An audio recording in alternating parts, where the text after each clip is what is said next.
One painting, one beam of light, and for 400 years, historians still can't agree on who's actually being chosen. This is the calling of St. Matthew, and once you understand how it works, you'll never look at a movie scene the same way again. So who is Caravaggio actually pointing at? Picture a back room in Rome, not a temple, not a shrine, a tax office, the kind of place people went to argue about money, not meet God. 5 men sit around a table. Some are counting coins. One barely looks up. This is where Caravaggio chose to stage one of the most important moments in Scripture, not a temple, a tax office, because that's exactly the kind of place a life actually changes, not during a ceremony, but in the middle of an ordinary afternoon. And then, at the edge of the frame, half swallowed by shadow, someone steps in. Watch closely. Because what happens next is the reason people are still arguing about this painting 4 centuries later. Look at where the light actually comes from. Not a window painted into the scene. It falls from somewhere outside the canvas entirely, like a spotlight rig just off frame. That beam has one job. It decides exactly where your eyes go, and in exactly what order. That hand is doing something deliberate. It echoes a much older image. A hand reaching across empty space, the same gesture Michelangelo used decades earlier for the creation of Adam. Except this time, the hand isn't reaching toward paradise. It's reaching into a dim tax office, pointing at a group of distracted ordinary men.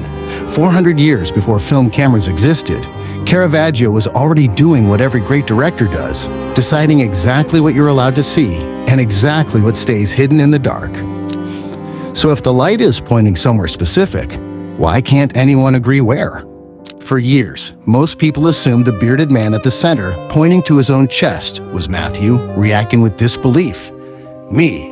But look again at the young man at the end of the table. Head down, still counting his coins, not even aware anything is happening. Some scholars argue he's the real Matthew, and that the bearded man isn't pointing at himself at all. He's pointing sideways, at the boy beside him, silently asking, "Him?" One gesture, 2 completely different meanings, and Caravaggio never tells you which one is correct. Maybe that's exactly the point. Because how many times in your own life has a moment like this happened, and you didn't even realize it was happening to you until much later? That's really what this painting is about. Not religion. Recognition. A calling that looks like nothing from the outside. No thunder, no grand entrance. Just light falling across a room full of people who weren't expecting anything to change that day. We like to imagine big turning points announcing themselves. A dramatic sign.